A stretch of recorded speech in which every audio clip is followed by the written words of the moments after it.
அஸ்ஸலாமு அலைக்கும் அன்பான சகோதர சகோதரிகளே. இந்த உலகத்தில் அதிக அறிவாளி யார்? நாம் பார்ப்பது அனைத்தும் உண்மையா? அல்லது நம் கண்களுக்கு அப்பாற்பட்ட ஒரு ஞானம் இருக்கிறதா? இந்த கேள்விகளுக்கான பதிலை மூசா நபி மற்றும் ஹில்ர் நபி ஆகியோரின் அதிர்ச்சி தரும் பயணம் நமக்கு கற்றுத் தருகிறது. இந்த சம்பவம் திருக்குரானின் 18ஆம் அத்தியாயம் 60 முதல் 82 வரை உள்ள வசனங்களில் இடம்பெற்றுள்ளது. மூசா அலை அவர்களுக்கு அல்லாஹ் தஃப்ராத் எனும் வேதத்தை வழங்கினான். பனூ இஸ்ரவேலருக்கான நபியாக அவரை ஆக்கினான். அவர் அறிவிலும் பேச்சாற்றலிலும் சிறந்தவர். ஒரு நாள் மக்களுக்கு போதனை செய்து கொண்டிருந்த போது ஒருவர் கேட்டார், அல்லாஹ்வின் தூதரே, இந்த உலகத்தில் உங்களை விட அறிவாளி யாராவது உள்ளார்களா? அந்த நேரத்தில் மூசா அலை, இல்லை, நான் தான் அதிகம் அறிந்தவன் என்று கூறிவிட்டார். அறிவு முழுவதும் அல்லாஹ்வுக்கே உரியது. அல்லாஹ் வஹி மூலம் கூறினான், மூசாவே, உனக்கு நான் கற்றுத்தந்ததை தவிர நீ அனைத்தையும் அறிந்தவன் அல்ல. உனக்கு தெரியாத அறிவை கொண்ட என் ஒரு நல்லடியார் இருக்கிறார். மூசா அலை உடனே கேட்டான், அந்த நல்லடியார் யார்? அவரை எங்கே காண முடியும்? நான் அவரிடம் கற்க விரும்புகிறேன். அல்லாஹ் கூறினான், இரு கடல்கள் ஒன்று சேரும் இடத்தில் நீ அவரை காண்பாய். உனக்கு ஒரு அத்தாட்சியையும் நான் காட்டுவேன். அந்த அத்தாட்சி சமைத்த மீன் உயிர் பெற்று கடலுக்குள் செல்லும் நிகழ்வு. மூசா அலை தமது பணியாளர் யூஷப் இப்னு நூனுடன் பயணத்தை தொடங்கினார். நீண்ட பயணத்தின் போது ஒரு பாறையின் அருகே இருவரும் ஓய்வெடுத்தனர்.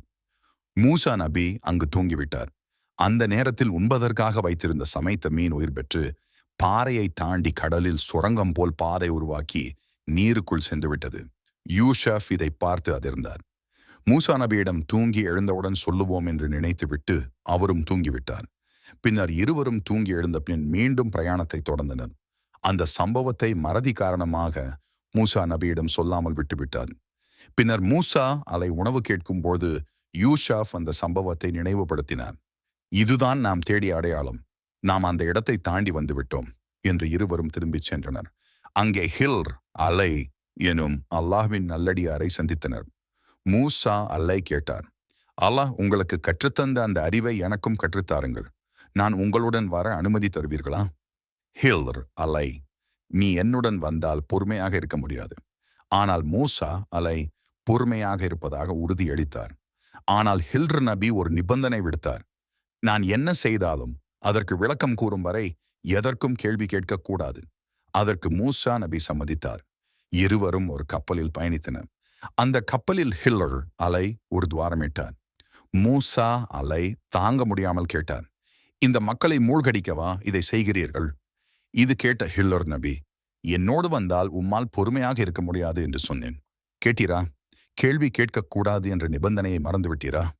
மூசா நபி, ஆம், மறந்துவிட்டேன். அதற்காக என்னை குற்றம் பிடிக்காதீர். எனக்கு கடுமை காட்ட வேண்டாம். கொஞ்சம் விட்டு தாருங்கள் என பணிந்து கேட்டுக்கொண்டார். பின்னர் கப்பலில் இருந்து இறங்கி ஒரு பகுதியில் அவர்கள் நடந்து சென்றனர். அவர்கள் போகும் வழியில் இருந்த ஒரு சிறுவனை பிடித்து ஹில்லர் அலை கொலை செய்தான். மூசா அலை, குற்றமே செய்யாத ஒரு பரிசுத்த உயிரை கொன்றுவிட்டீர்களே என்று கேட்டார். மூசா அலை 2ஆம் முறையும் பொறுமை இழந்தார். பின்னர் இருவரும் ஒரு ஊரை அடைந்தார்கள். அவர்களுக்கு பசி எடுத்தது. அந்த ஊரில் இரு நபியும் உணவு கேட்டும் தர மறுத்துவிட்டனர். உணவு வழங்காத மக்களுக்கிடையே இடிந்து விழும் நிலையில் இருந்த ஒரு சுவரை ஹில்ர் அலை கூலி இல்லாமல் சரி செய்தார். மூசா அலை கூறினார், இதற்கு கூலி பெற்றிருக்கலாமே. ஹில்ர் நபி கூறினார், கேள்வி கேட்கக்கூடாது என்ற நிபந்தனையை மீறிவிட்டீர். இதுதான் நாம் பிரிய வேண்டிய இடமாகும். நீங்கள் பொறுமை இழந்து கேள்வி கேட்ட 3 விஷயங்களுக்கான விளக்கத்தை கூறிவிடுகின்றேன் என்றார். நாம் ஏறி வந்த கப்பலில் நான் துளையிட்டேன். அது அந்த கப்பல்காரர்களுக்கு அநியாயம் செய்வதற்காக செய்ததல்ல. இவர்கள் போகும் வழியில் ஒரு அநியாயக்கார அரசன் இருக்கிறான்.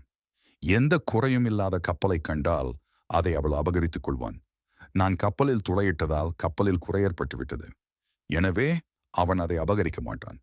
இந்த கப்பல் கடல் தொழில் செய்யும் ஏழைக்குரியது. எனவே கப்பல் அபகரிக்கப்படாமல் இருப்பதற்காகத்தான் கப்பலில் துளையிட்டேன் என்று கூறினார். அடுத்து, அந்த சிறுவனின் தாய் தந்தையர் இருவரும் நல்லவர்கள். இந்த சிறுவன் பெரியவனானால் அவர்களது பெற்றோருக்கு அநியாயம் செய்வான். அவர்களை இறை நிராகரிப்பில் ஈடுபடுமாறு நிர்பந்திப்பான். எனவே இவனை கொன்றுவிட்டு அவர்களுக்கு பெற்றோரை மதிக்கக்கூடிய நல்ல குழந்தையை வழங்க அல்லாஹ் நாடினான். எனவேதான் அந்த சிறுவனை கொன்றேன் என்றார். அடுத்து, நான் சரி செய்த வீட்டுச் சுவர் 2 அனாதை பிள்ளைகளுக்குரியது. அந்த பிள்ளைகளின் தந்தை சாலிகானவர் ஆவார். அந்த சுவற்றில் இந்த அனாதை பிள்ளைகளுக்கான ஒரு புதையல் உண்டு. இப்போது இந்த சுவர் இடிந்து விழுந்தால் அந்த புதையலை யாராவது எடுத்துக் கொள்வார்கள். இப்போது அந்த அனாதை பிள்ளைகள் சிறுவர்களாக உள்ளனர். அவர்கள் பெரியவர்களாகி இந்த புதையலை எடுக்க வேண்டும். அதற்காகத்தான் உடைந்து விழ இருந்த சுவற்றை நான் சரி செய்தேன் என்று விரிவாக விளக்கினார்கள். இவற்றை நான் என் விருப்பப்படி செய்யவில்லை, அல்லாஹ்வின் அனுமதிப்படிதான் செய்தேன் என்றும் கூறினான். இந்த சம்பவம் நமக்கு கற்றுத்தருவது, ஆணவம் கூடாது. நாம் பார்க்கும் அனைத்தும் உண்மை அல்ல. அல்லாஹ்வின் ஞானம் எல்லையற்றது. அறிவு யாரிடம் இருந்தாலும் கற்றுக்கொள்ள வேண்டும். மூசா அலை போன்ற நபியும் கற்றுக்கொண்டார் என்றால் நாம் யார்? அல்ஹம்துலில்லாஹ், இன்றைய இஸ்லாமிய உண்மை கதையை கேட்டதற்கு நன்றி. இன்னும் இது போன்ற உண்மை கதைகள் கேட்க சப்ஸ்கிரைப் செய்யுங்கள்.